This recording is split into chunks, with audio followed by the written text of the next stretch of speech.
It is a simplest law of cause and effect. What you sow sow shall you reap.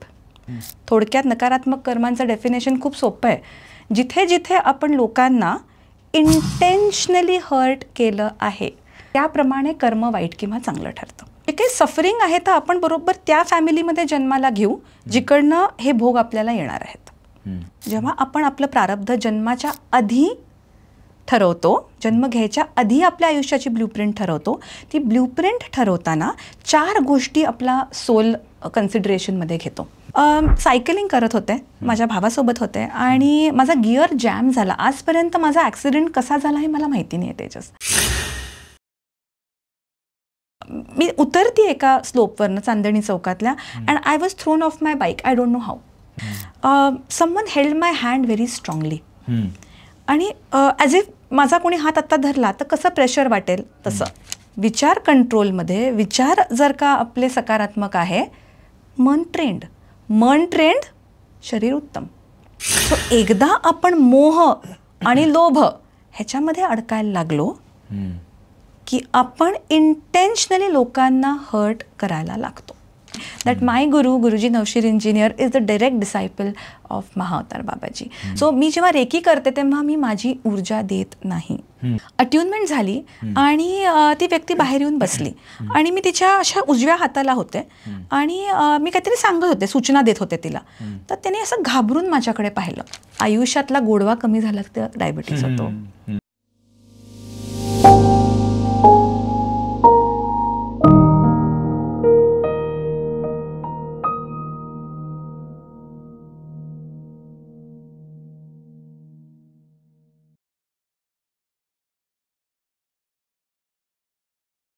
High, hello, नमस्कार, welcome back to इनोटॉक्स. आज इनोटॉक्सच्या स्टुडिओमध्ये आहे माझ्यासोबत नमिता दापके. नमिता ही गुरुजी नवशीर आणि संत दत्त पादानंद स्वामीजी यांची शिष्य आहे. त्याचबरोबर ती महाअवतार बाबाजी तदेकम फाउंडेशन याची टीचर देखील आहे. आज नमिताबरोबर आम्ही अनेक विषयांवरती चर्चा करणार आहोत. त्यामधल्या काही गोष्टी असतील की नमिताची स्वतःची लाईफ स्टोरी कशी होती, कर्मसिद्धांत म्हणजे काय, रेकी म्हणजे काय आणि बरंच काही. आता जसे प्रश्न येतील तसा कदाचित पुढे पुढे उलगडा होतच जाईल. तर Namita, welcome to Innotalks. Thank you so much Tejas for having me here. Namita, स्वतःसाठी जगणं आणि दुसऱ्याची दुःख आपलीशी करून जगणं यामधलं तुला काय भावतं?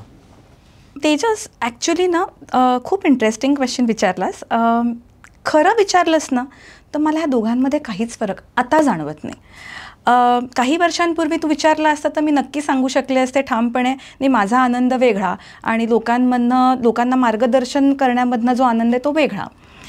पण over the period of time मला रिअलाईज व्हायला लागलं की ज्या गोष्टींमधनं मी आनंद शोधते किंवा मिळवायचा प्रयत्न करते तो आनंद क्षणभंगूर आहे. तो मला माझ्या पंचेंद्रियांमधनं मिळणारा आनंद आहे आणि तो खरंच क्षणभंगूर आहे. ती गोष्ट हातात आल्यानंतर त्याचा माझा आनंद संपत होता. Over a period of time जेव्हा मी स्वतः काही त्रासांमधून गेले, माझा खूप मोठा अपघात झाला होता, मला सफरिंगमध्ये म्हणजे काय हे समजायला लागलं, वेदना काय असतात. आणि तेव्हा कुठेतरी एक क्लिक झालं की नाही, आपल्या आयुष्याचा पर्पज काहीतरी नक्कीच वेगळा आहे आणि लोकांना सफरिंगमधनं बाहेर काढणं, त्यांना मार्गदर्शन देणं हा एक माझ्या आयुष्याचा ध्येय बनला आणि त्याच्यातूनच मला खरा आनंद मिळायला लागला. हे ओव्हरनाईट नक्कीच नव्हतं, हा एक प्रवास होता आणि कुठेतरी मी असं म्हणू शकते की हीच तदेकमची फिलॉसॉफी आहे. जे आपण म्हणतो ना की we all are a part of that divine consciousness. म्हणजे काय तर आपलं मॅनिफेस्टेशन सगळ्यांचं वेगळं वेगळं झालं असू शकतं की तू तेजस, मी नमिता. काही लोकांचा भारतात जन्म झाला आहे, काही लोकांचा वेगळ्या देशात झालेला आहे. मॅनिफेस्टेशन रूप नक्कीच वेगळं आहे. कोरला आपण सगळेच सेम आहोत. सो ह्या फिलॉसॉफीवर जेव्हा मी तदेकममध्ये काम करतो ना, लोकांची वेदना समजायला खूप जास्ती मदत होते. मग एक प्रश्न असा येतो की आपला सगळ्यांचा जन्म कुठेही असो, मग भारतात असो, बाहेर असो, वेगळ्या स्पीशीजमध्ये असो, तो झाला कर्मसिद्धांतामुळे. आणि जी काय आपली कर्म होती, संचित असो, प्रारब्ध असो, आगामी असो, त्याप्रमाणेच आपल्याला हा देह सुद्धा कदाचित मिळाला. करेक्ट. पण मग जेव्हा ॲज अ हिलर तू त्यांना मदत करतेस, तर असं होतं का की त्या त्यांच्या कर्मांमध्ये आपण फेरफार करतोय, कर्मांमध्ये आपण ढवळाढवळ करतोय, असं होतं का? ह्याचं उत्तर मी तुला थोडं नंतर देईन तेजस, कारण पहिले आपण समजून घ्यात कर्म म्हणजे काय. सांग ना. गुरुजींनी खरं ॲक्च्युली कर्म, प्रारब्ध, फ्री विल हे ना खूप इंटेन्स स्पिरिच्युअल टॉपिक्स आहेत आणि खरं कर्मांवर आपण अख्खा एक दिवस बोलू शकतो. मी प्रयत्न करते की जेवढं मी गुरुजींकडनं शिकलेले आहे, गुरुजींचे अनेक लेक्चर झालेले आहेत, त्यांच्या मार्गदर्शनाखाली जे काही ज्ञान मिळालेलं आहे ते मी थोडक्यात तुझ्याबरोबर शेअर करते, आपल्या व्ह्युअर्सबरोबर शेअर करते. गुरुजींनी खूप छान डेफिनेशन दिलं आहे कर्माचं. It is a simplest law of cause and effect. What you sow shall you reap. So आपण जर का एका विषारी झाडाची बी पेरली तर आंबा त्याच्यापासून तयार होईल हे अपेक्षाच करू शकत नाही, बरोबर की नाही. विषारी झाड आहे, त्याची बिये म्हणजे विषारी फळच तयार होणार आहे त्याचं. तसंच हापूस आंब्याचं आपण कोय पेरली तर आंबा उपभोगायला मिळणार आहे. कर्म म्हणजे हेच आहे. What you sow shall you reap gets converted into karmic accounting. म्हणजे फायनान्शियल अकाउंटिंग असतं. डेबिट आहे, क्रेडिट आहे. Debit what goes out of our pocket, credit what comes into my pocket. Same karmic accounting म्हणजे काय, तर कार्मिक dates आणि कार्मिक क्रेडिट्स. कार्मिक डेट म्हणजे काय, जे काही आपण आपल्या मागच्या अनेक जन्मांमध्ये जी कर्म केलेली आहेत, नकारात्मक कर्म. थोडक्यात नकारात्मक कर्मांचं डेफिनेशन खूप सोपं आहे.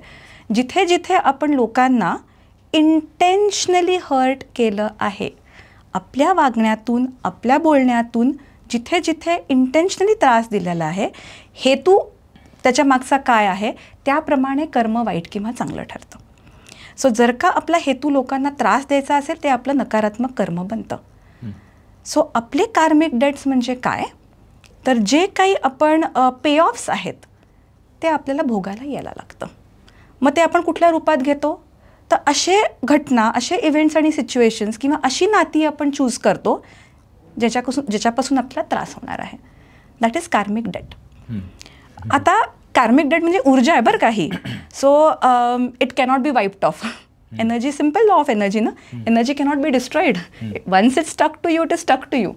पण एनर्जीच्या लॉमध्ये असंही आहे की energy cannot be destroyed, cannot be created, it can be transferred. Correct. To from one form to the other. मग इथे एक असा प्रश्न येतो की तू जिथे कार्मिक डेट म्हणलीस, आणि आपण लेटेस्ट से आता प्रत्येक जनरेशन टू जनरेशन तो कार्मिक डेट पास ऑन होतो का? म्हणजे माझी कर्म ही माझी आहेत. पण जेव्हा आपला जन्म होतो, तो जन्म होताना आपले आई वडील, दोन्ही साईडचे आजी आजोबा, त्यांची आजी आजोबा किंवा कुठल्या आपल्या बऱ्याच रिच्युअल्समध्ये सुद्धा 3 पिढ्यांपर्यंत आपल्याला आठवण करून दिली जाते. बरोबर बरोबर. मग तेव्हापासून सगळं साठत आलेलं कर्म हा त्या व्यक्तीला भोगावा लागतो का? तो कार्मिक डेट तसा पास होतो का? पास होत नाही, पण जे काही सफरिंग आहे तर आपण बरोबर त्या फॅमिलीमध्ये जन्माला घेऊ जिकडनं हे भोग आपल्याला येणार आहेत. सो माझी कर्म ही माझी आहेत. माझ्या वडिलांनी जी नकारात्मक कर्म केली होती किंवा माझ्या आजोबांनी जी केली होती त्याचे भोग मला भोगायला लागत नाही, ते त्यांचे इंडिव्हिज्युअल आहेत. आणि हो, नकारात्मक कर्मांबरोबर सकारात्मक कर्म पण येतातच. त्याला आपण कार्मिक क्रेडिट म्हणतो. सो आयुष्यात सगळंच वाईट नाही होते ना आपल्या. गुरुजी म्हणतात ॲक्च्युली खूप छोटा प्रमाण सफरिंगचं असतं, बाकी सगळं छान चालू असतं. तर ते सुद्धा आपण कमवलेलं आहे. आपण कमवतो कसे, जेव्हा आपण एखाद्या व्यक्तीला सफरिंगमधनं बाहेर येण्यासाठी मदत करतो, त्याच्या त्रासातून, त्याच्या वेदनेतून त्याला मुक्त करायचा प्रयत्न करतो, त्या चांगल्या हेतूनी ते आपलं सकारात्मक कर्म बनतं. सो जे काही आपण उपभोगतोय ते आपल्या सकारात्मक कर्मांमुळे. आणि काही काही कर्म तेजस अशी असतात जी सकारात्मक पण नसतात, नकारात्मक पण नसतात. सगळंच आपण दिवसभरात काही हेतूनी नाही करत ना. जेवतोय, खातोय, ऑफिसला जातोय, घरातली काही कामं करतोय, तेव्हा कुठलाच आपलं इंटेन्शन नसतं. So here I would like to stress की be very careful, be very aware that you are not hurting anyone intentionally, because the moment we hurt anyone intentionally it becomes our negative karma, which we will have to pay off not immediately tomorrow or day after in some other birth. मग एक प्रश्न असा येतो की भाग्य बदलता येतं का? इंटरेस्टिंग. परत भाग्य काय समजून घेऊया. डेस्टिनी म्हणजे काय? आपण एखादा फ्लॅट विकत घेतला किंवा घर विकत घेतलं, आपल्या हातात ब्ल्यूप्रिंट येते की 1500 स्क्वेअर फीटचं तुमचं घर असणार आहे, तर त्याच्यामध्ये हॉल किती, लॉबी कुठे, बॅल्कनी कुठे, ही तुम्हाला खिडकी एवढीच ठेवता येईल, हे सगळं आपण एक प्लॅन मिळतो आपल्या घराचा. आपल्या आयुष्याची ब्ल्यूप्रिंट म्हणजे आपलं प्रारब्ध, ज्याला आपण डेस्टिनी म्हणतो. आता ह्या प्रारब्धाचं कॉन्स्टंट 4 गोष्टी राहतात. जेव्हा आपण आपलं प्रारब्ध जन्माच्या आधी ठरवतो, जन्म घ्यायच्या आधी आपल्या आयुष्याची ब्ल्यूप्रिंट ठरवतो, ती ब्ल्यूप्रिंट ठरवताना 4 गोष्टी आपला सोल कन्सिडरेशनमध्ये घेतो. पहिलं, नकारात्मक कर्म. म्हणजे इथे फ्री विल असते जन्म घेण्याच्या पूर्वी? Of course, we plan our own life. Taking into account 4 things. The first thing, negative karmas. जे काही नकारात्मक कर्म इतक्या जन्मांपासून साठवलेले असतात, ते वाईप ऑफ नाही करता येत, ते भोगायचे आहेत. त्यासाठी आपण काही घटना, काही सिच्युएशन्स, काही नाती आपल्या आयुष्यात निवडतो जी आपल्याला त्रास देणार आहेत. ओके. तसंच सकारात्मक कर्मसुद्धा घेतो. जे काही चांगलं होतं आहे ते सकारात्मक कर्मांमुळे होतं आहे, सो ते आपण ठरवून येतो. ह्याच्या व्यतिरिक्त 2 अजून गोष्टी आपण आपल्या प्रारब्धात इन्क्लूड करतो तेजस. ते म्हणजे काही धडे आपल्या सोलला शिकायला लागतात. जर का आत्मसाक्षात्कार हवा असेल तर काही धडे, महत्त्वाचे धडे शिकायला लागतात. ते सुद्धा आपण आपल्या प्रारब्धात लिहून येतो. आणि शेवटचं म्हणजे काही महत्त्वाचे अनुभव प्रत्येक आत्म्याला घ्यायला लागतात. मग ते चांगले किंवा वाईट दोन्ही असू शकतात मुक्तीसाठी. तोपर्यंत मुक्ती नाही आहे. सो आपलं प्रारब्ध म्हणजे काय? या 4 गोष्टींचं सम टोटल. खरं तर प्रश्न माझ्याकडे असाही होता की वाय डू वी सफर, पण त्याचं कदाचित तू याच्यामधनंच उत्तर देऊन टाकला की maybe we suffer because the soul wants to remember that there is something beyond the physical life which is connection with the That is one reason, and it is only through suffering we learn lessons. Only through suffering we learn lessons. Otherwise we won't improve. आपण शाळेत कसे धडे घेतो तसे हे धडे आहेत. पण मग या नकारात्मक कर्मांची पॉवर ही कमी करता येते का? कारण की सफरिंग कमी झालं तर आयुष्य पण सुंदर होईल ना. प्रारब्धाचे हे ज्या 4 गोष्टी तुला मी सांगितल्या ना, निगेटिव्ह कर्माज, पॉझिटिव्ह कर्माज, धडे आणि अनुभव, हे 4 गोष्टी आपल्याला त्या जन्मात घ्यायलाच लागतात, जे आपला सोल ठरवून येतो. ओके. पण जे सफरिंग आपण लिहून येतो त्याची इंटेन्सिटी नक्कीच कमी करता येते. आणि ह्याच्यामध्ये 3 गोष्टी इन्व्हॉल्ड आहे. सगळ्यात पहिले फ्री विल. ओके. एखादं सफरिंग आपल्या आयुष्यात आलं, गुरुजी, आपल्याला फ्री विल 100% असते. म्हणजे हे उदाहरण मी नेहमी देते तेजस, कारण हे गुरुजींनी सांगितलेलं आणि ते इतकं सुंदर आहे. हा लाईफ एक गेम आहे. आपण पत्त्यांचा गेम म्हणूयात त्याला. ओके. पत्ते वाटलेले आहेत, जे आपण जन्माच्या आधी आपला गेम सेट करून आलो, म्हणजे आपण पत्ते वाटलेले आहेत, डाव वाटलेला आहे. आपण आपल्या पत्ते हातात घेतो. आता आपणच ठरवलेलं असतं किती एक्के असणार आहेत, किती अठ्ठ्या असणार आहेत, किती गोटू असणार आहेत, व्हॉटेवर यु नो. खेळायचं कसं आहे माझ्या हातात आहे ना.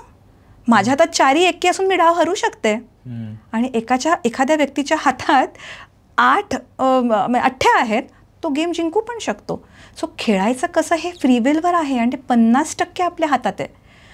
कर्मांमुळे फक्त आणि फक्त इव्हेंट, सिच्युएशन्स, नाती येणार आहेत. त्यांच्यामधून जायचं कसं, नात्यांना कसं मॅनेज करायचं, हे संपूर्णपणे माझ्या हातात आहे. सो एखादी व्यक्ती ती सिच्युएशन पूर्ण मेसअप करून टाकेल, आणि एखादी व्यक्ती खूप इझिली त्या सिच्युएशनमध्ये जाईल. Free will. तर मग भाग्य बदलता येतं? भाग्य बदलत नाही, भाग्य तेच राहतं, सफरिंग तेच राहणार आहे. आता माझंच उदाहरण घे. ॲक्सिडेंट माझ्या प्रारब्धात लिहिला असू शकतो, लिहिला होता म्हणजे तो ॲक्सिडेंट झाला. आता त्या ॲक्सिडेंटला मी हँडल कसं करायचं हे तर माझ्या हातात आहे ना. तोच एक प्रश्न अजून तू हे सांगत असताना चालला होता की तू तुझा ॲक्सिडेंट तू शेअर केला आहेस, आणि तो किती इंटेन्सिटीचा होता हे माहिती असल्यामुळे असं वाटलं की त्या क्षणी कदाचित तू काहीच करू शकत नव्हतीस जेव्हा तो ॲक्सिडेंट झाला. मग त्या इन्सिडेंटच्या हिशोबाने बघितलं तर कदाचित भाग्य बदलता येत नाही, कारण की there was nothing in your control. पण त्याच्यानंतर तू स्वतःला कसं सावरलंस त्याच्यात कदाचित फ्री बोली होती. अगदी. शेअर करू शकशील का स्टोरी? अगदी आनंदाने. कारण हा अनुभव जो होता ना तेजस, माझ्या अगदी 35शीपर्यंत मला सफरिंग काय माहिती नव्हतं. आणि हा एक अनुभव आला ॲक्सिडेंटचा and my life change positively. म्हणजे ते 1-2 महिने जे माझ्या जवळची लोक आहेत त्यांना माहिती आहे कसे गेले माझ्या आयुष्यात. पण केवळ गुरुबळ आणि गुरुचं ज्ञान जे गुरूंनी मला दिलं होतं त्या गोष्टींमुळे मी सावरले. सो घटना ही लिहिलेली होती की नाही माझ्या प्रारब्धात. आता रडायचं का हसत हसत त्यातून जायचं हे माझ्या. सायकलिंग करत होते, माझ्या भावासोबत होते आणि माझा गिअर जॅम झाला. आजपर्यंत माझा ॲक्सिडेंट कसा झाला हे मला माहिती नाही आहे तेजस. मी उतरती एका स्लोपवरनं चांदणी चौकातल्या and I was thrown off my bike. I don't know how and I landed right on my chin. I was bleeding profusely. There were 14 fractures in my entire face. माझा डावा जॉ हा बाहेर आला होता, उजवा जॉचे क्रश झाला होता. डॉक्टर म्हटले उघडू पण शकत नाही, ते बाहेरच येईल सगळं. सो माझे पुढचे 5 दात गेले होते, पडले. सो तू विचार करू शकतो 35-year-old girl looking herself at a mirror and looking like a 80-year-old person. पण मी हसायचे त्याच्यात. माझं बोबडं बोलणं झालं होतं. पण मी ठरवलं होतं की नाही, हे काहीतरी कारणामुळे झालेलं आहे, ह्याच्यातून मी आनंदाने जाणार. एकाही क्षणी मी निगेटिव्ह नाही झाले तेजस. माझं 9 तासाची सर्जरी झाली. डॉक्टर म्हणाले होते there is a high probability that you will have 99% chance की you are going to have left side facial paralysis. काय म्हणलीस तेव्हा त्यांना? मी डॉक्टरांना म्हणाले डॉक्टर हे असं काहीही होणार नाही आहे. तर ते म्हणले ओव्हर कॉन्फिडन्स आहे का ओव्हर कॉन्फिडन्स आहे. मी म्हटलं माझ्या गुरूंमधला असलेली मला माझ्या ही फेथ आहे. आणि म्हटलं गुरु डॉक्टर जरी झालं तरी I know how I will manage it later on. So you don't worry, you give your best. And I was so fortunate. I got म्हणजे देशातले perhaps best surgeon who himself is spiritual and the way he help me come out of it was truly amazing. आणि इथे सांगू शकते तेजस, गुरु बळ आणि गुरु जेव्हा आपल्या आयुष्यात असताना तेव्हा खरंच कुठलंच दुःख वाटत नाही. आणि ह्याचा अनुभव मी घेत आहे. ऑपरेशन झाल्यानंतर जेव्हा त्या बेडवर होते मी माझ्या खोलीत, 2:30 वाजले असतील पहाटेचे, 3:30, आणि पडले होते. झोप लागत नव्हती कारण किती पेन होतं, you can imagine. Someone held my hand very strongly. आणि ॲज इफ माझा कोणी हात आत्ता धरला तर कसं प्रेशर वाटेल तसं. तर क्षणभर समजलं नाही की माझा नवरा आहे का कोण आहे, डॉक्टर आलेत का. आणि थोड्या वेळाने गुरुजी जो कलोन लावायचे तो कलोन मला वास तिथे 15 मिनटं होता. सो असे लहान लहान अनुभव जेव्हा येत जातात खरंच कुठलंच सफरिंग वाटत नाही. आपण खूप सहजपणे त्यातनं जातो. तर हे फ्रीविल होतं तेजस. मी तेव्हा जर का दुःखामध्ये, भीतीमध्ये, रागामध्येच राहिले असते तर things would have been very difficult. 1 महिन्यात अशी रिकव्हरी झाली की माझे डॉक्टर शोधत होते स्कार कुठे. अनबिलिव्हेबल आहे. म्हणजे आत्ता समोर स्टुडिओमध्ये बसलेली असा विचार केला की तुलाच ते 14 फ्रॅक्चर्स झाले होते तर आणि सर्जरी झाली होती 9 तासाची, तर ते कदाचित अनबिलिव्हेबल वाटेल. पण मे बी गुरुकृपा. पण ते तू पुढे सांगशीलच नक्कीच. एक याच्यामध्ये असं होतं ना की जन्म जेव्हा होतो तेव्हा देह मिळतो, देहाबरोबर मन मिळतं आणि मनाबरोबर भावना पण मिळतात. बरोबर. तर ह्याची सांगड कशी आहे ते सांग जरा. देह, भावना आणि मन. अगदी तेजस, खरं पाहिलं ना तर देह, भावना आणि मन ह्यांना वेगळं पाहायलाच नको. They are functioning as one unit. So देह वेगळा, मन कुठेतरी वेगळ्या, मग भावना कुठेतरी वेगळ्या, हे असं नाही आहे. They are functioning as one unit. तर तुला आता उदाहरण देते मी आणि आपल्या व्ह्युअर्सला की खूप सुंदर उदाहरण आहे. एक हाय एंड लक्झुरी कार घे. आता पोर्शे आहे, मर्सिडीज आहेत, ऑडी आहेत. They are made to precision. बरोबर. त्यांचे इंटिरियर्स भारी असतात, त्यांची एफिशियन्सी खूप छान असते. हे सगळं असून काय म्हणते ती कंपनी किंवा brand, it depends upon the user, it depends upon the driver. Driver trend, गाडी उत्तम चालणार. ड्रायव्हरला माहितीच नाही आहे हायवेवर कुठला मोड, सिटीमध्ये कुठला मोड, पेट्रोल कुठून भरायचं आहे, गाडीचं मेंटेनन्स कसं करायचं आहे. तर कितीही ती भारी गाडी असू देत, ते प्रॉब्लेम्स येणार आहेत. आणि जर का तो ड्रायव्हर इतका बेभान आहे की तो दारूच्या इन्फ्लुएन्स खाली गाडी चालवतोय तर काय होणार आहे, क्रॅश होणार आहे. The car will get damaged. Our body, human body is like that high end luxury car, made to precision, made perfectly. मग ह्याचा ड्रायव्हर कोण आहे? आपलं मन. आता मन ट्रेंड अनट्रेंड कसं बनतं? आपल्या विचारांनी, आपल्या भावनांनी. विचार कंट्रोलमध्ये, विचार जर का आपले सकारात्मक आहे, मन ट्रेंड. मन ट्रेंड, शरीर उत्तम. विचार बेभान, mind is going to be untrained and eventually body is going to get damaged. पण आपल्या मनामध्ये येणारे विचार, या ड्रायव्हरकडे येणारे विचार आणि मग येणारे इमोशन्स, हे सुद्धा कर्मांनी आले नसतील का? विचार कर्मांमुळे नक्की नाही आहेत. आपल्या टेंडन्सीजमुळे तसेच विचार एखाद्यामध्ये येत असतील का? संस्कार म्हणू शकतो आपण. जसं आयुर्वेद म्हणतं की प्रत्येक शरीरामध्ये राजस आहे, तमस आहे आणि सत्व. बरोबर बरोबर. एका शरीरामध्ये राजस गुण समजा जास्ती असेल तर त्या टाईपचे विचार, त्या पोताचे विचार बरोबर त्या मनामध्ये येणार आहेत. बरोबर. मग ते काय येतात? तर ते कर्मांमुळे दिला गेलेला देह आणि मग त्याला जोडीला आलेलं मन असं म्हणू शकतो. करेक्ट. तो आपण पर्सनॅलिटी आपल्या ब्लूप्रिंट प्रमाणे घेतो. आणि जसं आता मी सांगणारच होते तुला की विचार आणि भावना ही एनर्जी आहे. सो परत ती डिस्ट्रॉय नाही होऊ शकत. ती आपल्या सोल बरोबर एकदा चिकटली की जोपर्यंत ती सकारात्मकतेमध्ये आपण कन्व्हर्ट करत नाही तोपर्यंत ती आपल्याबरोबर तशीच राहते, ज्याला आपण नकारात्मक संस्कार म्हणतो. Old tendencies they remain with us. So according to a blueprint, जर का तुझ्या ब्ल्यूप्रिंटप्रमाणे तुझी अशी पर्सनॅलिटी ठरली असणार तर त्या क्वालिटीज, ते ट्रेट्स डॉमिनंट होणार. म्हणजे आता जर का मला एखाद्या नात्यामध्ये जर का नवरा बायकोंचं नातं घे, I am suppose to experience lot of pain from my husband. Okay. त्या बायकोची पर्सनॅलिटी आता अशी पाहिजे की ती सहन करणार आहे फक्त. ती जर का ॲग्रेसिव्ह असेल तर ती सहन करणार आहे का तो त्रास? नाही. ती जर का फिअर बेस्ड, जर का अशी सबड्यूड असेल तर she will experience that pain from the spouse. So this is how, as per our roles, as per our situations, we take our personalities. So आता ह्या एका जन्मात मी खूप हुशार आहे म्हणजे माझा सोल हुशार, बाकीच्यांचा मठ्ठ असा नाही. We all are of the same intelligence. Just to play that particular role in a particular birth, we take a particular personality. मग काही असू देत, रंग असू देत, रूप असू देत, स्वभाव असू देत, हे सगळं आपण त्या पर्सनॅलिटी अनुसार घेत जातो. आता नकारात्मक कर्मांची पॉवर कशी कमी करता येते याच्यावर तर आपण बोललो, भाग्य बदलता येतं का त्याच्यावरती देखील बोललो. पण कधीतरी असं होईल ना की ही कर्माची जी सायकल आहे, म्हणजे बर्थ डेथ, निगेटिव्ह कर्मा, अगेन बर्थ अगेन डेथ, याच्यापासून सुटका कधी होऊ शकतो का? ज्याला आपण मुक्ती म्हणतो.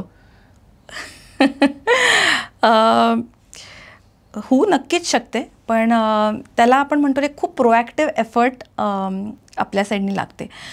तेजस, आपलं जे मन आहे ना, त्याची एक फॅकल्टी जी आहे ना, तिला ना फक्त मजा करायची आहे, तिला फक्त अनुभव घ्यायचे आहेत, त्या मनाच्या ॲस्पेक्टला फक्त एक्सपिरियन्सेस घ्यायचे आहेत. ओके. आता एक्सपिरियन्सेस कसे घेणार? हे शरीर धारण करून. सो आपण जेव्हा पृथ्वीवर जन्म घेतो हे शरीर घेऊन येतो. शरीराबरोबर काय येतं तर 5 सेन्सेस, ज्याला आपण पंचेंद्रिय म्हणतो. आयुष्य आपण पंचेंद्रियांमधून एन्जॉय करतो. आता काय होतं, आपण फक्त एन्जॉयमेंटपर्यंत थांबत नाही. एन्जॉयमेंट करायला लागल्यावर डिझायर्स तयार होतात, अनेक इच्छा तयार व्हायला लागतात. आणि हे सेन्सेस इतके पॉवरफुल असतात की ते तयार करतात अशक्य, ज्याला गुरुजी म्हणतात unbridled desires. Unbridled desires give rise to unbridled greed. आणि ग्रीडमधनं अटॅचमेंटसुद्धा येते. सो एकदा आपण मोह आणि लोभ ह्याच्यामध्ये अडकायला लागलो की आपण इंटेन्शनली लोकांना हर्ट करायला लागतो टू अचीव्ह समथिंग. आता इंटेन्शनली हर्ट करणं म्हणजे काय तर लोकांचं मन दुखवणं, लोकांना लुबाडणं, लोकांना फसवणं, त्रास देणं. Just to satisfy my own desires I start doing this. आणि गंमत काय असते मोह आणि लोभामध्ये, it's not always to physical things, it is to power, it is to authority. सुटत नाही पॉवर लोकांच्या हातनं. का? कारण ते मोहात आणि लोभात अडकलेले असतात. मग ते इच्छा आकांक्षा पूर्ण करायला वाटेल ते करायला लागतात. गुरुजी काय म्हणतात, जन्म घेतलाय ना, खूप सुंदर आहे पृथ्वी, एन्जॉय करा. एक रूल फॉलो करा फक्त, मोहात अडकू नका, लोभात अडकू नका आणि कोणालाही इंटेन्शनली हर्ट करू नका. That is the only way we will stop incurring negative karmas. So आधी जे कर्म आपण केलेली आहेत ना तेजस ती भोगायलाच लागणार आहे. गुरुनी दिलेलं मार्गदर्शन, गुरुनी दिलेले आध्यात्मिक टूल्सचा वापर करून आपण इंटेन्सिटी कमी करू शकतो. पण आता काय करायचं आहे आपल्याला, आपल्याला नकारात्मक कर्म तयार करणं बंद करायचं आहे. So here we require a lot of awareness. So I would, many people ask this question. So it's my earnest request to people that become aware. Am I hurting someone intentionally? So how does one become aware? असा automatically प्रश्न येतो. Correct. Spiritual practices. How do you know की एखादं कर्म जे मी करायला चाललो हो ते नकारात्मक आहे का न्यूट्रल आहे? सकारात्मक तर आपल्याला कळेल. करेक्ट. पण नकारात्मक आहे का न्यूट्रल आहे ते कसं कळेल? सिम्पल रूल, स्वतःला विचारायचं, मी हे जे काही करतोय त्याच्यामधला माझ्या मागचा हेतू काय? माझा ह्याच्या मागचा हेतू जर का समोरच्या व्यक्तीला लुबाडणं आहे, फसवणं आहे, दुःख देणं आहे माझ्या ॲक्शन्समधनं आणि माझ्या शब्दांमधनं, तर ते नकारात्मक कर्म आहे. आणि आपण लोकांना फसवू शकतो रे, आपण युनिव्हर्सला नाही फसवू शकत. मी गोड गोड बोलून लोकांना फसवू शकते आणि म्हणू शकते मी तर किती गोड बोलले. माझा हेतू काय आहे? त्या व्यक्तीला त्रासात टाकणं. तो हेतू माझा असेल तर ते माझ्या नकारात्मक कर्मांमध्ये, त्या खात्यामध्ये जमा व्हायला लागतं. सो अवेअरनेस खूप महत्त्वाचं आहे. आणि कारण हे आपले जे पंचेंद्रिय ते खूप स्ट्रॉंग आहेत, म्हणजे ते सतत आपल्याला मोहात टाकत असतात. तर इथे काय काम करतं तर गुरुनी दिलेली साधना, ह्या साधनेने आपले विलपॉवर वाढते, आपला अवेअरनेस वाढतं, आपलं इंट्रोस्पेक्शन वाढतं की कुठे चुकतीये मी नक्की, हे व्हायला लागतं. आणि साधनेने काय होतं माहिती आहे का तेजस, हे जे आपले डिझायर्स आहेत ना ते आपण म्हणू शकतो खूप टेम होतात. So sadhana helps you tame your डिझायर्सच हळू ऑटोमॅटिकली कमी व्हायला लागले तर मोहात आणि लोभात अडकायचा प्रश्नच येत नाही. सो जर का ह्या सायकलमधनं सुटायचं आहे तर पटापट सफरिंग फेडा, आनंदाने फेडा, अजून सफरिंग वाढवू नका, बस. पुढच्या जन्मांसाठी. तू एक उत्कृष्ट हिलर तर आहेसच, पण त्याबरोबर जो तुझा गुरु परंपरेचा बेस तुला लाभलेला आहे तो खूप सक्षम आणि स्ट्रॉंग आहे. तर तुझ्या गुरूंबद्दल या ठिकाणी जाणायला आवडेल. आणि मग महातार बाबाजी तदेकम फाउंडेशन, गुरुजी नवशीर, आणि मग तिथून पुढे आपण. नक्कीच सगळ्या गोष्टींसाठी आपल्याला टीचर लागतो, कोच लागतो. तुम्ही कुठलाही खेळ खेळा, मॅनेजमेंट गुरुज आहेत, कुठलाही फील्ड घ्या, you need a expert to guide you. मग आध्यात्मिक प्रगतीसाठी कोण आपल्याला गाईड करणार? गुरु. So you need a guru to show you where you are. पण माझ्या देवाऱ्यातले देव आहेत ना मला गाईड करायला. अगदी, ते साधू संत ते देव आहेत, ते आपल्या समोर येऊन आपण कुठे चुकतोय हे कधी सांगू शकत नाही. सो नेहमी देहातला गुरु खूप महत्त्वाचा आहे, कारण देहातला गुरु आपल्याला आपण कुठे चुकतोय हे खूप छान पद्धतीने सांगू शकतो. तुला तुझे गुरु कसे मिळाले? 10-12 वर्षांपूर्वीची ही गोष्ट आहे.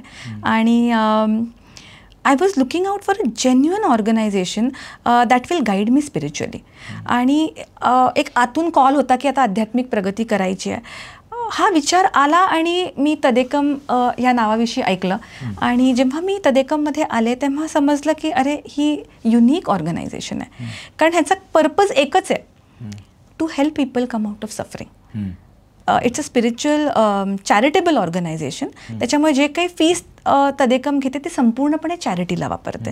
So that resonated with me. I said they are really working with a intention आणि अर्थात नावातच आहे महाअवतार बाबाजी तदेकम फाउंडेशन, तर बाबाजींचं बाळ आहे हे. पण बाबाजींनी ज्यांना आपलं शिष्य म्हणून नेमलेलं आहे असे मोजकेत. आणि it's a matter of great pride for me that my Guruji Nawshir Engineer is the direct disciple of Mahavatar Babaji. So ह्या फाउंडेशनमध्ये आम्ही जे काही बोलतोय, जे काही शिकवतोय, मी आज तुला जे काही थोडं शेअर करायचा प्रयत्न करते ते संपूर्णपणे बाबाजी आणि गुरुजींचं ज्ञान आहे. सो अशी ही तदेकम खूप स्पेशल संस्था आहे. आणि गुरुच्या विषयी जेव्हा आपण बोलतो ना तेजस, तदेकम पाठी ना खूप पॉवरफुल गुरुपरंपरा आहेत. आता गुरुपरंपरा म्हणजे काय? तर गुरु म्हणजे जेव्हा एखाद्या गुरुला असं वाटतं की माझ्या शिष्याला आता मी गुरु म्हणून काय म्हणू शकतो आपण, नेमतो मी त्याला गुरु म्हणून, त्याला गुरुपरंपरा म्हणायची. सो त्या शिष्याला, तो शिष्य पण त्या लेवलचा असतो, ते पण एनलाइटन्ड मास्टर असतात. म्हणजे मोठे गुरु, जेन्युइन गुरु कोणालाही शिष्य नाही बनवत, ते ॲक्च्युली एनलाइटन्ड मास्टर्सला आपलं शिष्य बनवतात. का? कारण तो गुरु त्या शिष्याला सगळं काही देणार आहे. त्याचं ज्ञान, त्याला लागणारी ऊर्जा, हे सगळं तो त्याच्या शिष्याला देतो, जो एक गुरु बनतो आणि अजून लोकांपर्यंत पोचू शकतो. सो तदेकम पाठी खूप पॉवरफुल गुरुपरंपरा आहेत. एक तर मी जसं सांगितलं, महाअवतार बाबाजी आणि गुरुजी. आता गुरुजींचे अजून एक गुरु होते, ते म्हणजे स्वामी गोविंदगिरी स्वामी, अवधूत श्री श्री गोविंदगिरी स्वामीजी म्हणून आहेत. गुरुजींना शक्तिपात द्यायची ताकद आणि कुंडलिनी योगाचं ज्ञान हे स्वामीजींकडनं मिळालं. सो अशा 2 खूप महान परंपरा गुरुजींच्या मागे आहेत, तदेकमच्या मागे आहेत. आणि जसं मी मगाशी सांगितलं, देहातला गुरु लागतो. गुरुजींनी 3 वर्षापूर्वी त्यांचा देह ठेवला. पण कसे असतात बघा, गुरूंचं प्रेम किती असतं शिष्यांप्रती, की 1 वर्षाच्या आत, 6 महिन्याच्या आतच बाबाजी आणि गुरुजींनी आम्हाला आमच्या दुसऱ्या गुरुकडे गाईड केलं, जे अवधूत संप्रदायाचे आहेत. ते स्वतः हिमालयन महात्मा आहेत. आणि संत दत्तपादानंद स्वामीजी हे आता आमचे दुसरे गुरु आहेत, जे आता आम्हाला आमच्या आध्यात्मिक प्रगतीसाठी गाईड करतात. मग या फाउंडेशनमध्ये काय काय कार्यक्रम असतात? म्हणजे तू एका दुसऱ्या पॉडकास्टवर सुद्धा आली आहेस, आणि त्या पॉडकास्टवरती मी ऐकलं की ब्रेकिंग बाउंड्रीज असा एक कार्यक्रम, उपक्रम हा तदेकम फाउंडेशनचा आहे. त्याबद्दल सांगू शकशील का, की ब्रेकिंग बाउंड्रीज म्हणजे काय, तिथे कोण येऊ शकतं, काही वेगवेगळ्या लेवल्स आहेत का, असं सगळाच एक विस्तार कर. नक्कीच. ब्रेकिंग बाउंड्री म्हणजे काय, नावात लोक विचारतात कसली तोडफोड करतो आपण. तर एक ना, लहानपणापासून ना तेजस आपल्या व्यक्तिमत्वाभोवती एका प्रकारचं ना कंडिशनिंगचं कुंपण तयार होत जातं. जे काही आपण शिकत असतो ना, आईवडिलांकडून म्हण, समाजाकडून म्हण, शाळेकडून म्हण, सगळंच उपयोगाचं असतं असं नाही. कळत नकळत आपण काही गोष्टी शिकत असतो, आणि प्रत्येक शिकवण ही आपल्या व्यक्तिमत्वाभोवती एक कुंपण तयार करत जाते, आणि कुठेतरी व्यक्तिमत्व आपलं त्यात अडकून जातं. खूप पोटेन्शियल आहे आपल्या व्यक्तिमत्वात, पण आत्ता आपण ह्या स्टेजला पोचलो आहोत की रागातच निर्णय घेतो, भीतीपोटी निर्णय घेत नाही, दुःखातच राहतो. आता जन्माला असे आलो होतो का? दुःखी बाळ पाहिलंय का कधी? रागीट बाळ पाहिलंय का कधी? भीतीमध्ये राहणारं बाळ पाहिलंय का? नाही. जन्माला येतो तेव्हा अशा नक्कीच नसतो. जे काय संस्कार घडत जातात त्याप्रमाणे आपलं व्यक्तिमत्व त्याच्यात अडकायला लागतं. तर ब्रेकिंग बाउंड्रीमधनं आपल्या भोवती काय झालं आहे कंडिशनिंग ते समजून घ्यायचं, आणि मग त्याची तोडफोड करायची. त्या तोडफोडीला लागणारं काही ज्ञान आहे जे बाबाजींकडून आलेलं आहे, काही टूल्स आलेले आहेत, ते आम्ही ह्या प्रोग्राममधनं शिकवतो. सो प्रारब्ध, जसं मगाशी म्हटलं, प्रारब्ध आम्ही डिटेलमध्ये शिकवतो. कारण वाय मी हा प्रश्न प्रत्येकाला पडतो. तर वाय मीचं उत्तर जेव्हा मिळतं ना Tejas, 50% of our problem get solved there. And then we have the other knowledge and tools, जेणेकरून आपण आयुष्य एक छान पद्धतीने जगू शकतो. सो ब्रेकिंग बाउंड्री म्हणजे काय, तर असा एक प्रोग्राम आहे जो तुमचं आयुष्य 180 डिग्रीज सकारात्मक पॉझिटिव्हली बदलू शकतो. पण मग ब्रेकिंग बाउंड्रीजमध्ये असं काही एक मेजर टूल आहे का, की ज्याचा वापर करून असे बदल घडू शकतात? हो. तर खूप पॉवरफुल टूल आहे ज्याचं नाव आहे रेकी. आता गुरुजींनी स्पिरिच्युअल गुरु व्हायच्या आधी, Guruji was a reiki teacher. Okay. And Babaji wanted Guruji to teach reiki. आता रेकी का? तर रेकी हे एक जॅपनीज, काय म्हणू शकतो, जॅपनीज शब्द आहे. रे म्हणजे युनिव्हर्सल, वैश्विक, की म्हणजे प्राणशक्ती, म्हणजे life force energy. So reiki हा एक शब्द आहे. हा एक अतिशय सेफ, नैसर्गिक, कुठलाही साईड इफेक्ट नसलेला असा एक हिलिंगचा एक माध्यम आहे. सो तदेकम ब्रेकिंग बाउंड्रीमधनं आपण रेकी शिकवतो, कारण रेकीने आपण भावनिक, मानसिक आणि शारीरिक स्तरावर स्वतःला आणि दुसऱ्यांना निरोगी बनवू शकतो. पण मग रेकीमध्ये जी एनर्जी तू म्हणलीस, जी युनिव्हर्सल एनर्जी चॅनल होते, ती एनर्जी कोणाची असते? ती कोणाची नसते, ती ब्रह्मांडात सर्वत्र असलेली कॉस्मिक एनर्जी, ज्याला आपण प्राणशक्ती म्हणतो. सो मी जेव्हा रेकी करते तेव्हा मी माझी ऊर्जा देत नाही. माझ्यामध्येच प्राणशक्ती सतत एका एनर्जी सिस्टीमद्वारा वाहत असते. And that's why our body is actually healing naturally all the time. एखादी जखम झाली तर कधी कधी आपल्याला काही करायची पण गरज होत नाही. Body has its own way of healing. So प्राणशक्ती is playing that very important role. So आपण दुसऱ्यांची एनर्जी ह्याची घेऊन त्याला देतोय असं नाही करत. ब्रह्मांडात सर्वत्र जी ऊर्जा आहे त्या ऊर्जेनेच आपण स्वतःचं हिलिंग करतोय. टेरेस्ट्रियल लाईफमध्ये आपल्या नॉर्मल दैनंदिन जीवनातलं असं एखादं उदाहरण सांगू शकशील का? कारण की खरं तर प्रश्न डोक्यामध्ये असा आहे की रेकी कुठल्या कधी वापरावी, रेकी कधी वापरावी. असं वाटतंय की समजा एखादी एक स्टोरी कळली, एखादं ट्रान्सफॉर्मेशन कळलं तर ते मला जास्ती अगदी की एकही स्कार नव्हता 1 महिन्यानंतर, कारण भरपूर रेकी स्वतःवर केली होती. शरीरावर जे दिसतं ना तेजस, तो एक सिम्पटम आहे. आपण काय करतो, शरीरावर काही व्याधी, दुखणं, आजार सुरू झाला की तिथे मलमपट्टी चालू करतो. शरीरात दोष नाही आहे. ज्यांनी कोणी हे बनवलंय ते परफेक्टली बनवलंय. मग दोष कुठे आहे? तर दोष आपल्या विचारांमध्ये आहे, दोष आपल्या भावनांमध्ये आहे. Our emotions are so powerful that they have the capacity to damage our whole body. Okay. तर एक खूप मस्त उदाहरण द्यायचं म्हणजे ज्यांनी खूप सुंदर पद्धतीने झालं, सांधेदुखी किंवा आता एक आजी आल्या होत्या, शी इज अराउंड 70-80. ओके. अचानक गुडघेदुखीचा त्रास सुरू झाला. म्हटलं काय प्रॉब्लेम काय होता, आधी होता का? तर म्हटलं अजिबात नाही, हे 1-2 महिन्यापासून हा त्रास सुरू झाला. बिकॉज वी काउन्सिलिंग पण करतो. जसं मी त्यांना अजून विचारायला लागले, मला सांगायला लागले आता माझी 2 मुलं अमेरिकेला निघून गेली. म्हटलं मग म्हणाला आता मला माझ्या फ्युचरची चिंता आहे. मला काही झालं तर माझ्याकडे कोण बघणार, माझं म्हातारपणी काय होणार. The moment she started getting this fears, she started getting the knee pain. कारण आपली भीती ही आपल्या गुडघ्यांमध्ये लॉज होते, आपल्या जॉईंट्समध्ये लॉज होते. सो ह्या पद्धतीने त्यांना आम्ही डायग्नोसिस केला की ओके, भीती हे कारण असू शकतं. रेकी दिली. आज ठणठणीत आहेत. 4 मजले चढून येतात, जी बाई 5 पायऱ्या पण चढू शकत नव्हती. एक प्रश्न असा येतोय की याला वैज्ञानिक जोड आहे का? Can reiki be proved scientifically? Experiment चालू आहेत असं आपण म्हणू शकतो. पण आजपर्यंत असा कुठला प्रूफ की मी सांगू शकीन की रेकी एक्झिस्ट करते किंवा रेकी आहे, हे बघा हे एक्सपेरिमेंट झालेले आहेत, असा कुठलाही नाही आहे. खरं याचं कारण का माहिती आहे का? आमच्या या पॉडकास्टवरती डॉक्टर प्रसाद जोशी नावाचे एक अतिशय उत्कृष्ट होमिओपॅथ येऊन गेले. आणि त्यांना जेव्हा विचारलं ना, होमिओपॅथीबद्दल आमची जेव्हा चर्चा सुरू होती तेव्हा त्यांचंही म्हणणं तेच होतं की एखाद्या डायनॅमिक सिस्टीममध्ये जेव्हा डायनॅमिक औषध घेतलं जातं तर ते डायनॅमिक औषध तुमच्यासाठी, तुमच्या कॉन्स्टिट्यूशनसाठी जसं पूरक असतं तसंच ते काम करतं आणि म्हणून तुमची इम्युनिटी बेटर होते. करेक्ट. म्हणजे इथे मनाचा हे आलाच. जितकं मन कमी तितकं त्या औषधाची कदाचित पोटन्सी जास्ती किंवा ऍक्ट करण्याची क्षमता ही वाढत असते. अगदी. आता हे सायंटिफिकली होमिओपॅथीमध्ये सुद्धा प्रूव्ह झालंय की नाही मला माहित नाही. म्हणजे I will not take the liberty to say की whether it is proved or not. पण आय थिंक तिथे पण रिझन फॉर डाऊट. आणि तसंच रेकीमध्ये आहे असं दिसतंय की सायंटिफिक जोड त्याला एक्सपेरिमेंट्स चालू आहेत पण ते कन्क्लुसिव्हली प्रूव्ह झालेलं नाही. नक्कीच नाहीये. पण इथे आम्ही तेजस काय सांगतो माहितीये का, तुमचा अनुभव हा सगळ्यात मोठा प्रूफ आहे.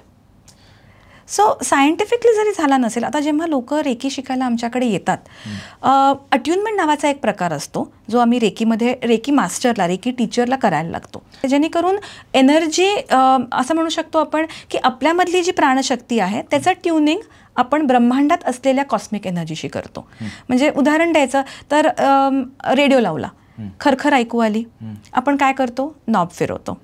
नॉब फिरवल्यानंतर काय होतं, आपल्या रेडिओची फ्रिक्वेन्सी त्या फ्रिक्वेन्सी मॅच होते आणि मग आवाज अगदी व्यवस्थित फ्लो व्हायला लागतो. रेकी अट्युनमेंट म्हणजे तेच.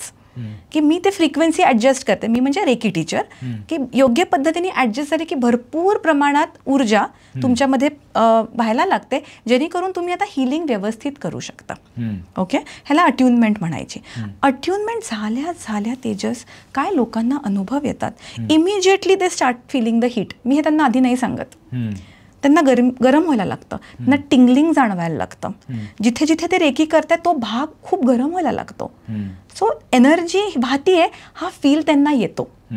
So it's like electricity, right? आपल्याला दिसते का एनर्जी? ती नाही. मग कधी समजतं आपल्याला?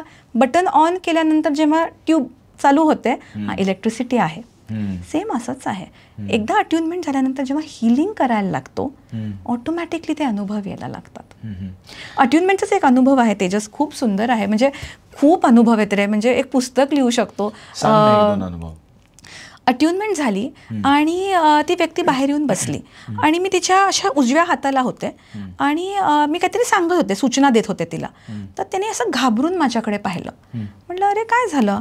तर तेव्हा तो काही बोलला नाही.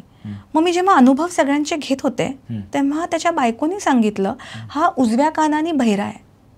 He could not here for last 10 to 12 years. म्हणून ती पण त्याच्या डाव्या बाजूला बसली होती.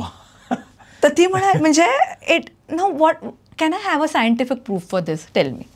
की अट्युनमेंट झाली आणि ही घटना घडली. आणि ही अशी एक नाही, अशा अनेक आहेत. दुखणी निघून जातात लोकांच्या. 5 मिनिट पण बसू शकत नाही, इतकी आमची पाठ दुखते म्हणणारी लोक अट्युनमेंट नंतर अगदी सहजपणे बसू शकतात. So this is how reiki works. Proof मागायला गेलो, लॉजिक ॲस्पेक्ट खूप लावायला लागलो ना, तर स्पेशली स्पिरिच्युअलिटीमध्ये गुरुजी नेहमी म्हणतात, थोडा इनर व्हॉइसला ऐका. Rather than having that QED approach of scientific theory, listen to your inner voice and you will experience miracles day in and day out. ते आता बहिरे पण दूर गेलं रेकीच्या अट्युनमेंटमुळे, असं तू म्हणलीस. मग तसं एक असा प्रश्न येतो की मॉडर्न आजार आपल्याकडे आता भरपूर आहेत. ब्लड प्रेशर आहे, हायपरटेन्शन आहे, कॅन्सर आहे, PCOS आहे, इनफर्टिलिटी आहे, ऍसिडिटी आहे. रेकीने कॅन्सर बरा होऊ शकतो? प्रारब्धात जर का कॅन्सरमधनं किती लेवलपर्यंत तो बरा होणार लिहिलं असेल, त्या पद्धतीने मॅक्सिमम लेवल आपण नक्कीच अचीव करू शकतो. आजारपण आहे ना तेजस, ॲक्च्युली तू विचार केलास ना, गुरुजी म्हणतात 99% आजार हे सायकोसोमॅटिक आहेत. म्हणजे काही आपण जन्मतः अनफॉर्च्युनेट मुलं असतात, ते काहीतरी दोष घेऊन येतात. काही आजार आपण लाईफस्टाईल रिलेटेड आहेत म्हणूयात, काही आपण व्हायरल बॅक्टेरियल आहेत म्हणूयात. पण बाकी जो उरलेला मोठा चंक आहे तो सायकोसोमॅटिक खाली येतो. म्हणजे काय? तो आता आपल्या भावनांशी कनेक्टेड आहे, तो आपल्या विचारांशी कनेक्टेड आहे. Diabetes, when we were growing up, diabetes was, when someone use to tell मला डायबिटीज आहे, आश्चर्य वाटायचं. अरे बापरे, अनुवंशिक आहे का, घराण्यात कोणाला आहे का, हा प्रश्न विचारायचो. आता तू बघ, कुठलाही रिपोर्ट घे, सगळ्याच रिपोर्ट्समध्ये डायबिटीस. पण त्याचा बेसिस असा पण आहे ना की आपण शुगरचा इंटेक वाढला आहे, जंक फूडचा इंटेक वाढला आहे. असं म्हणतात की जे शेतकरी पीक बनवतात त्याच्यातला कस नाही आहे, जमिनीला कस नाही, असे अनेक कारण पण. बरोबर आहे ना, लाईफस्टाईल रिलेटेड आहे. इथे आम्ही काय म्हणतो लोकांना, तुम्ही लाईफस्टाईल इम्प्रूव्ह करा. तुम्ही एक चांगलं अन्न, आहार, व्यायाम हे सगळं सुरू करा. हे करून सुद्धा जर का बदल घडत नसेल, then you have to understand the underlying cause is not somewhere out, it is within me. तुझे शुगरचं बोललं ना, आम्ही एक जोक करतो नेहमी सेमिनारमध्ये, जास्ती खाण्याने डायबिटीज, शुगर खाण्याने डायबिटीज होत नाही, आयुष्यातला गोडवा कमी झाला तर डायबिटीज होतो. आणि हे उदाहरण आहे. There was a young widow in my batch and नवरा गेल्याच्या 1 महिन्यात शुगरचा त्रास सुरू झाला. तर असंच बोलत होतो तेव्हा म्हणाली, आता आयुष्यात गोडवाच राहिला नाही आहे माझ्या. So when the grief is here, when there is a sudden shock or a sudden trauma or there is no love in your life, there is no sweetness in your life, diabetes चालू होतो. So आमच्या सेमिनारमधनं ना तेजस, जरी scientific proof नसेल ना, तरी we show a direct relation of emotions and what disease they are going to cause. म्हणजे बहुतांशी कॉजेस हे माइंड आणि इमोशन्स लेवललाच असतात. अगदी अगदी असं अगदी असं आहे.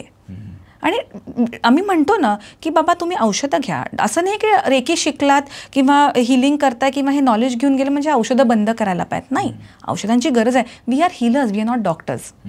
डॉक्टर म्हणजे म्हणतो ना देव सगळीकडे नसू शकतो म्हणून त्यांनी आई बनवली. तसंच हिलरचं जे क्वालिटी देवाची आहे ती सगळीकडे असण्यासाठी डॉक्टर्सची गरज आहे. We are not saying replace doctors. Automatically dose कमी व्हायला लागतो हिलिंगने. पण डॉक्टरांना ठरवू द्या ना, आता गोळी बंद केली पाहिजे, आता गोळी थांबवायला पाहिजे. रेकीचा हिलर कोणीही बनू शकतं? काही एज बॅरियर आहे किंवा काही त्याला स्पेशल क्वालिटीज असल्या पाहिजे? No special quality. Anybody can anybody, right from 12 year old boy to 85, 90, 95 any age. म्हणजे त्याला असं नाही की तुम्ही आता म्हातारे आहात तर रेकी द्यायला सक्षम नाही आहात, असं काही नाही आहे. कोणीही रेकी शिकू शकतं, रेकी देऊ शकतं. मी खूप हा पण प्रश्न येतो तेजस लोकांना, मी खूप निगेटिव्ह आहे तर माझ्यासारखी निगेटिव्ह व्यक्ती कशी रेकी देऊ शकेल? It doesn't really matter. ब्रह्मांडात असलेली प्राणशक्ती is meant never to fail. आपल्या बॉडीमधली असलेली एनर्जी सिस्टीम जी चक्र आणि नाड्यांनी बनलेली आहे that is meant never to fail. So बाकी रेस्ट इज ऑल इममटेरियल. इथे अजून एक आहे तेजस, हा पण प्रश्न लोकांना येतो रेकी शिकताना की मी एथिस्ट आहे, मी नास्तिक आहे, तर मग मी रेकी शिकायची की नाही? पण रेकीमध्ये आपण देव म्हणतच नाही कुठे, आपण फक्त ऊर्जेवर बोलत असतो. सो कुठल्याही धर्माशी ह्याचं कनेक्शन नाही आहे. It's a spiritual belief. It's not even related to any religion. हो. तर मग रेकी देणाऱ्यांनी काय काळजी घ्यावी स्वतःची? रेकी ही अतिशय सेफ मेथड आहे हिलिंगची. सो कधी कधी लोकांना वाटतं की मी दुसऱ्याला रेकी देत असीन तर तो आजार मी घेणार आहे का? तर आपण दुसऱ्यांचा आजार नाही घेऊ शकत. इनफॅक्ट रेकी देऊन एखाद्या व्यक्तीचा आजार बरा करणं, त्याला सफरिंगमधनं बाहेर काढणं अकाउंट्स फॉर आर पॉझिटिव्ह कर्मा.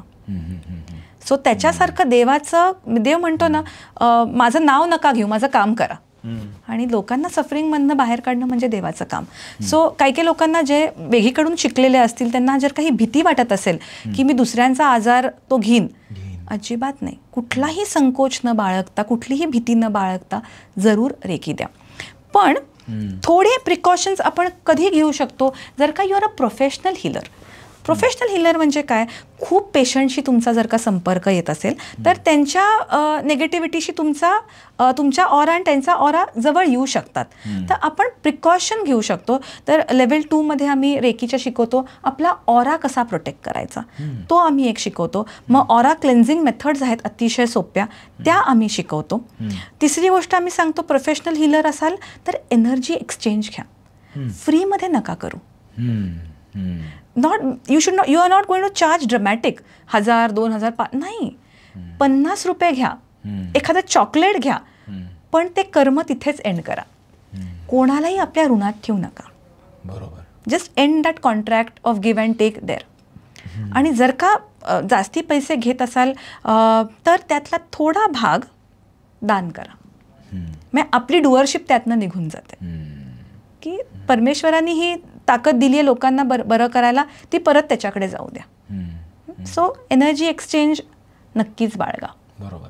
पण मग असे हिलर्ससाठी समजा अगदी कॉमन टिप्स काही द्यायच्या असतील, how to protect your own aura, तर त्या टिप्स काय असतील? आता डॉक्टर्स आहेत, नर्सेस आहेत आणि अगदी डे टू डे मध्ये सुद्धा, म्हणजे अगदी तुम्ही हिलर नसाल तरी काही प्रोफेशन्स अशी आहेत जिथे you keep on coming in contact with all kind of people. Correct. नकारात्मक काही असतात, काही सकारात्मक असतात, काहींच्या मनामध्ये एन्व्ही असते, काहींच्या मनात किती इमोशन्स असतात, and you keep on coming in contact. Correct. आणि best part is when you meet this people you don't even know they have all this baggage. ते एक्सचेंज होतच राहतो.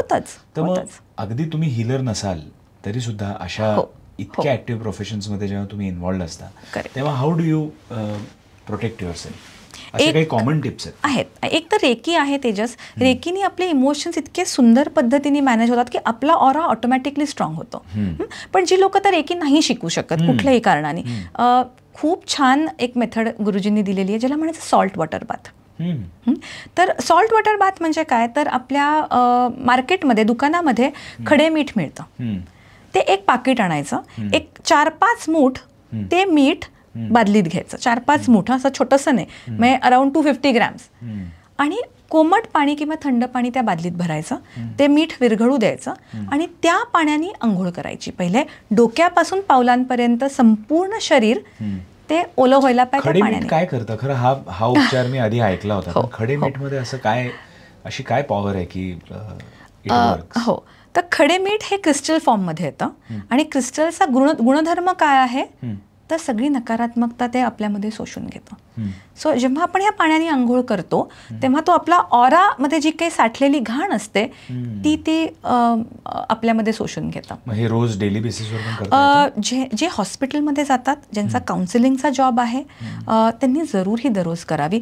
दररोज नाही जमलं, आठवड्यातनं एकदा करा, दॅट इज इनफ. ते सगळेच करू शकतात. आणि मग ते पाणी अंगावर घेतल्यानंतर आपली नॉर्मल आंघोळ करायची. मग तेव्हा साबण लावा, शॅम्पू लावा, पण this way you can protect your aura beautifully. Very nice. कधी कधी बघ ना, आपण बाहेरून येतो आणि खूप चिडचिड वाटते आपल्याला आणि आपण म्हणतो काहीच घडलं नाही, वाय एम आय सो ॲजिटेटेड. आजच ॲक्च्युली सकाळी हा विषय चालला होता एकांबरोबर की कधी कधी अशी व्यक्ती आपल्या समोर येतात जिथे त्यांच्या लाईफ सिच्युएशन्समुळे, त्यांच्या कार्मिक डेट्समुळे, त्यांच्या वेगवेगळ्या विचारांमुळे ती एनर्जी ते सगळ्यांना पास करत असतात. आणि ती एनर्जी पास करताना you have no option but to perhaps receive it, especially if तुम्ही त्या व्यक्तीबरोबर काम करत असता.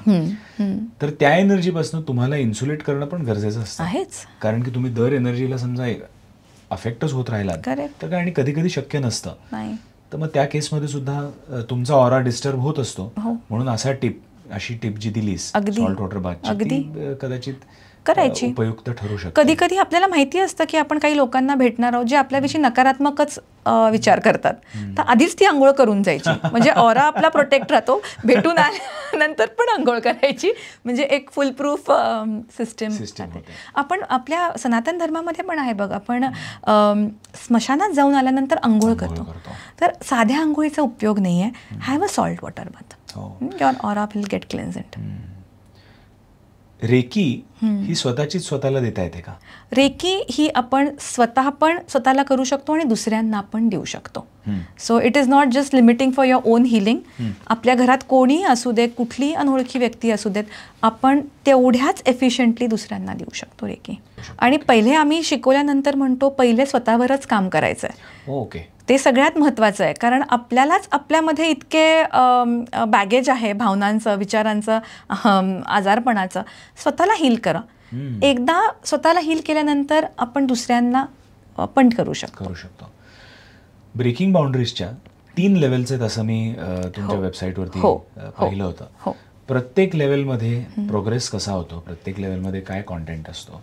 सो तेजस, एक मी गोष्ट इथे क्लिअर करीन की जे ज्ञान आम्ही ब्रेकिंग बाउंड्री सेमिनारमध्ये देतो ते अजून खरंच कुठेही देत नाहीत.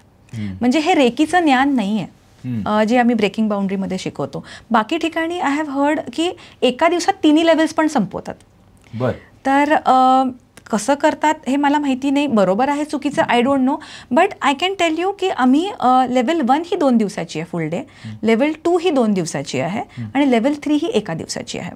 प्रत्येक लेवल बरोबर रेकीची ताकद वाढत जाते. लेवल 1 मध्ये काय आहे? स्पर्श चिकित्सा. स्वतःला मी स्पर्शाने किंवा दुसऱ्याला स्पर्शाने बरं करू शकते. लेवल 1चा एवढाच उद्देश आहे. 21 डेज आम्ही देतो की सराव करा.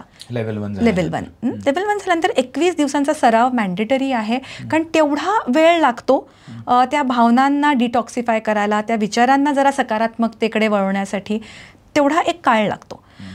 ते झाल्यानंतर you are eligible for level 2. Okay, level 2 more powerful reiki. आता रेकी ही फक्त स्पर्शापुरती सीमित राहत नाही. लेवल 1 मध्ये मला स्पर्श करायला लागत होता, लेवल 2 मध्ये I don't need to touch that person. So माझ्या घरात एखादी व्यक्ती आहे जी मला दिसतीये त्रासात आहे, पण तिची पर्सनॅलिटी मला म्हणते माझ्या ह्याच्यावर काही विश्वास नाही, मला काही करू नको. नाव आय नीड नॉट सफर. मी माझ्या खोलीत बसून त्या व्यक्तीला त्याचा जरी विश्वास नसेल तरी रेकी पाठवू शकते. मग ही माझ्या घरात वेगळ्या खोलीमध्ये असू देत किंवा जगातल्या कुठल्याही कोपऱ्यामध्ये असू देत, मी माझ्या घरात बसून त्या व्यक्तीला रेकी पाठवू शकते. ही ताकद लेवल 2 मध्ये येते. Reiki overcomes the space barrier. तसंच reiki overcomes time barrier also in level 2. म्हणजे काय, माझ्या आयुष्यात पुढे ज्या घटना घडणार आहेत त्याचा आउटकम मी माझ्या फेवरमध्ये मिळवू शकते. जसं आता इंटरव्ह्यू आहे, वेळ तारीख जागा ठरलेली आहे, मी रेकी प्रोग्राम करू शकते. सो आता रेकीचा पर्पज फक्त हिलिंग पुरता सीमित नाही राहत, रेकी आता सोल्युशन आणू शकते. म्हणून लेवल 2चा पर्पज आहे सफरिंग टू सोल्युशन. मग कुठलीही घटना असू देत, त्याची वेळ तारीख जागा कळली असेल तर आपण रेकी पूर्व नियोजित करू शकतो आणि त्या घटनेचा आउटकम आपल्या फेवरमध्ये आणू शकतो. सो आता जो एक हेल्पलेस फॅक्टर असतो ना, तो लेवल 2 नंतर निघून जातो. काय होईल, मी इंटरव्ह्यूमध्ये सिलेक्ट होईल का, ती अँझायटी जी असते ती निघून जाते. मग प्रवास करताना सुद्धा आपण रेकी पाठवू शकतो, कारण प्रवास करताना सुद्धा एक बॅक ऑफ द माइंड सतत आपले विचार चालू असतात, वेळेत पोचीन का, काही घडणार तर नाही ना, सामान व्यवस्थित पोचेल ना. ह्या सगळ्या गोष्टी कंट्रोलमध्ये आणण्यासाठी आणि आपला प्रवास छान होण्यासाठी सुद्धा आपण रेकी करू शकतो. तसेच अनेक प्रॉब्लेम्स आपले किंवा दुसऱ्यांचे आपण लेवल 2 नंतर सॉल्व्ह करू शकतो. एक रेकी बॉक्स नावाचा आम्ही प्रकार शिकवतो. रेकी बॉक्स म्हणजे काय, तर माझे जे सगळे प्रॉब्लेम्स आहेत मी ते संकल्पद्वारा त्या बॉक्समध्ये टाकणार आणि त्या बॉक्सला रेकी देणार. सो एका वेळेला माझ्या अनेक प्रॉब्लेमचं सोल्युशन मी मिळवू शकते. ही ताकद आपल्याला लेवल 2 मधनं मिळते. आणि आम्ही तदेकममध्ये डॉक्टर उसुईंची रेकी शिकवतो. रेकीचे अनेक प्रकार आहेत, पण रेकी रिडिस्कवर कोणी केली तर डॉक्टर मिकाओ उसुईंनी. रिडिस्कवर का म्हणतो माहिती आहे का तेजस, जिथे जिथे आपल्या साधू संतांनी स्पर्शाने बरं केलंय, they have use the same principle of life force energy. But doctor Mikao Usui was a great master and he discovered reiki so that it can reach to common man. आणि गुरु परंपरेविषयी बोलत होतो ना आपण, तर एक छोटीशी गोष्ट मी शेअर करीन की गुरु परंपरा का महत्वाची आहे. डॉक्टर मिकाओ उसुईंनी रेकीचा शोध लावला परत. He passed on that knowledge to his शिष्य किंवा हिज सक्सेसर म्हणू आपण, who was doctor Hayashi. Doctor Hayashi he passed on the knowledge to Mrs Takata. Mrs Takata passed the knowledge to Barbara Zepan. Barbara Zepan came to India in 1990s and she made 3 Reiki Grandmasters. Now see the linking. One of those Reiki masters was Guruji's Reiki Guru, who is Mangesh Vadhavkar ji, and he also happens to be Babaji's Shishya. So Babaji is orchestrating this. He's orchestrating this. आणि गुरु परंपरा म्हणजे काय, doctor Mikao उसुईंची recce ही unadulterated फॉर्ममधनं या गुरु परंपराद्वारे आलेली आहे आणि ती आम्ही शिकवतो. So which is very very effective. त्यात वेगळं आम्ही काही आमच्या इंटरेस्टिंग बनवण्यासाठी किंवा पॉवरफुल बनवण्यासाठी ॲड नाही केलं आहे. जे डॉक्टर उसुईंनी शिकवलं आहे तेच तुम्ही शिकवता. आम्ही शिकवतो. लेवल 2 झाली distance reiki. Yes. Level 1 absent healing आणि बरोबर. लेवल 3. लेवल 3चं नाव आहे ignorance to enlightenment. So level 1 illness to wellness, level 2 suffering to solution, level 3 ignorance to enlightenment. ही आध्यात्मिक लेवल आहे. ह्यात अर्थात रेकीची ताकद खूप अजून वाढते. So more powerful reiki in shorter time. त्याच्याबरोबर आम्ही अजून काही बाबाजींनी दिलेलं ज्ञान आणि टूल्स शिकवतो जे नॉन रेकी आहे. सो ते अर्थात आम्ही लेवल 1 आणि 2 लेवल 1 आणि लेवल 2 कराच म्हणतो. लेवल 3 हा इंडिव्हिज्युअल चॉईस आहे. पण लेवल 1 आणि लेवल 2 करून ना एक छान आयुष्य जगू शकाल इतकी सोय नक्कीच होते. एक प्रश्न म्हणजे जे ॲडव्हान्स सिकर्स असतील आणि ज्यांना कदाचित आपण डिस्कस करतोय त्या गोष्टी माहीत असतील आणि लेवल 3 बद्दल तू आम्हाला सांगितलंस, तर महाअवतार बाबाजी म्हणलं की क्रियायोग हाच डोळ्यासमोर पहिल्यांदा येतो. अगदी. क्रियायोग, रेकी किंवा तुमची लेवल 3 काही लिंक आहे किंवा गुरुजी क्रियायोग शिकवायचे का बाबाजींचा? हो, तर क्रियायोग आम्ही अजूनपर्यंत शिकलो नाही, अजूनपर्यंत म्हणते मी. पण आम्ही क्रियायोगची पूर्वतयारी म्हणजे पूर्वतयारी करण्या इतपत नक्कीच शिकवतोय, ज्याला आम्ही डिवाइन क्रिया ब्रेथ म्हणतो, जे बाबाजींनी दिलेलं आहे. ओके. एक खूप पॉवरफुल क्रियायोगचा प्रोग्राम बाबाजींनी दिला होता जो आम्ही 4-5 वर्षांपासून करतोय, which is called destiny in your spine. Okay.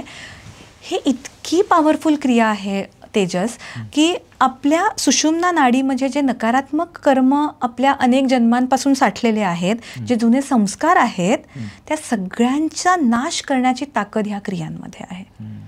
आणि Babaji we know he is called a lord god of breath.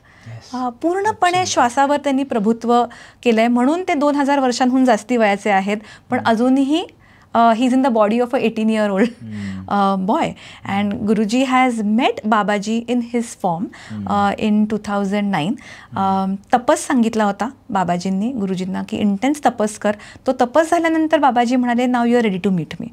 आणि बद्रीनाथमध्ये गुरु शिष्यांची भेट झाली आणि प्रॉबब्ली पहिल्यांदा बाबाजींनी अलाव केला त्यांचा फोटोग्राफ घ्यायला.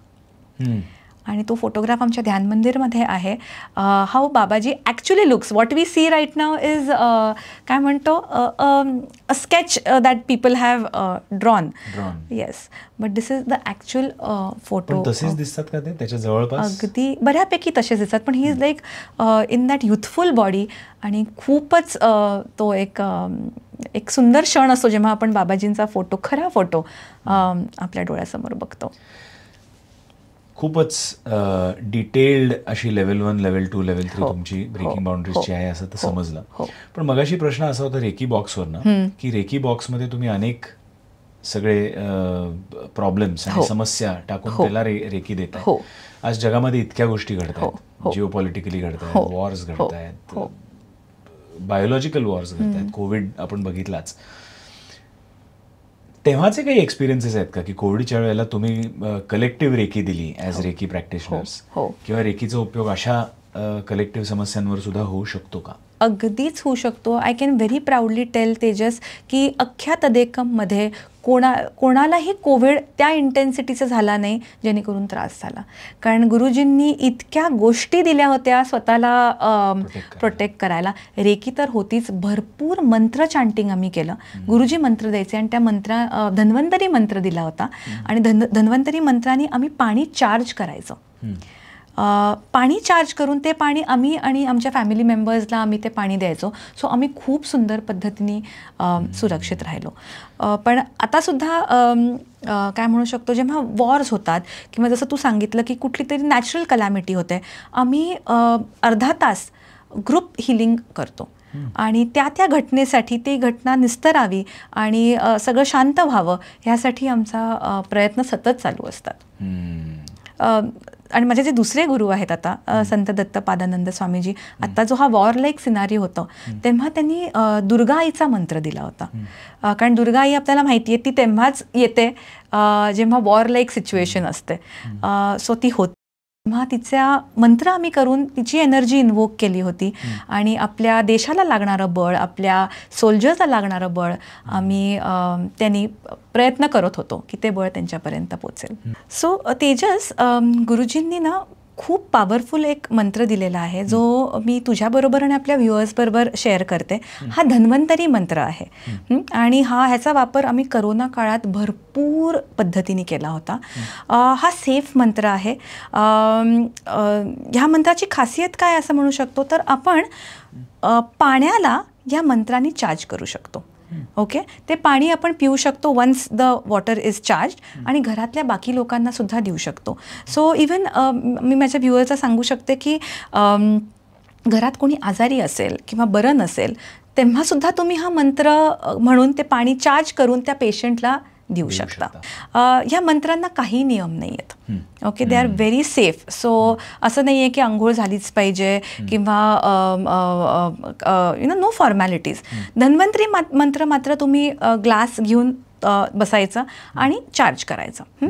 किती वेळा म्हणायचं तर it's entirely up to you, पण कमीत कमी ताकद त्या मंत्राची उतरण्यासाठी 108 वेळा तरी तो मंत्र म्हणायला पाहिजे. 21 पासून 108 पर्यंत ही रेंज तुम्ही ठेवू शकता. ओके, सो 21 ते 108 वेळा मंत्र म्हणून पाणी तुम्ही चार्ज करू शकता. मी व्ह्युअर्सला सांगेन की आता डोळे बंद करा आणि यू कॅन रिपीट द मंत्र आफ्टर मी. मी एक थोडा पॉज घेईन प्रत्येक लाईनीनंतर, तेव्हा तुम्ही तो रिपीट करा. सो आपण करूयात. ग्लास जो घ्याल पाण्याचा तो स्टीलचा शक्यतोर नका घेऊ. सिल्व्हरचा चालेल, कॉपरचा चालेल, ब्रासचा चालेल, असं करू शकता. काचेचा सुद्धा चालू शकतो. सो आपण करूयात. ग्लास घेतल्यानंतर आपलं इंडेक्स फिंगर जे आहे, हे बोट आपलं, हे पाण्यात थोडं डिप होऊ द्या. पाण्यात डिप करायचा आणि मग तो आपण मंत्र मनातल्या मनात किंवा थोडा जोरात रिसाईट करायचा.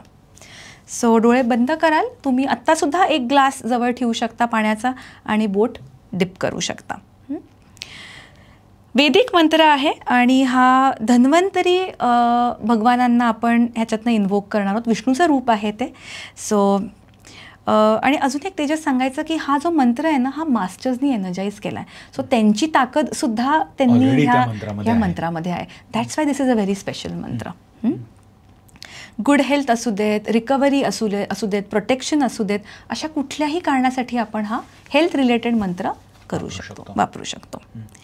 सो चला, मंत्र केल्यानंतर मात्र हे पाणी लगेच प्या. फार वेळ ठेवू नका, कारण ती ऊर्जा त्याच्यामध्ये उतरलेली असते आणि बाकीच्या लोकांना सुद्धा देऊ शकतो. सो डोळे बंद करून आपण हा मंत्र करूयात. ओम नमो भगवते वासुदेवाय धन्वन्तरये अमृतकलशहस्ताय सर्वामयविनाशनाय त्रैलोक्यनाथाय धन्वन्तरी महाविष्णवे नमः. ओम नमो भगवते वासुदेवाय धन्वन्तरये अमृतकलशहस्ताय सर्वामयविनाशनाय त्रैलोक्यनाथाय धन्वन्तरी महाविष्णवे नमः.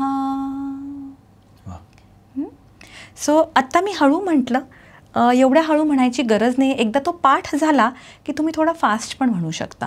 फक्त उच्चारण स्पष्ट ठेवा, ते महत्त्वाचं आहे. म्हणजे ओम नमो भगवते वासुदेवाय असं नका म्हणू. ओम नमो भगवते वासुदेवाय धन्वन्तरये अमृतकलशहस्ताय सर्वामय विनाशनाय त्रैलोक्यनाथाय धन्वन्तरी महाविष्णवे नमः. या स्पीडनी पण आपण म्हणू शकतो. बरोबर. खूप पॉवरफुल मंत्र. ह्याचा अनुभव आम्ही खूप घेतलेला आहे. तर खरंच जरूर अनुभव घ्या. घाबरून जाऊ नका. एखादा आजार किंवा त्रास आपल्या घरामध्ये सुरू झाला, खूप गोष्टी आहेत ज्या आपण करू शकतो. हतबल नका वाटून घेऊ. Thank you so much for coming to Innotalks. आता एकच गोष्ट राहिली आहे. जे लोक हा पॉडकास्ट शेवटपर्यंत बघतील त्यांना आम्ही सांगतो की एक असा काहीतरी शब्द आमच्या गेस्टलाच विचारतो आम्ही, एक किंवा दोन शब्द असे काहीतरी तू सांग जे ते कमेंट्समध्ये टाकतील आणि मग आपल्याला समजेल की हा यांनी पूर्णपणे तो पॉडकास्ट बघितला आणि त्यांना तो आवडला. तर ते काय असतील शब्द, काय घेऊयात आपण? 2 शब्द देऊ शकते. हो, कारण ते दोन्ही माझ्या दोन गुरूंशी कनेक्टेड आहेत. So they are very close to my heart. एक तर बाबाजी महाराज आणि दुसरा आहे हरिही ओम.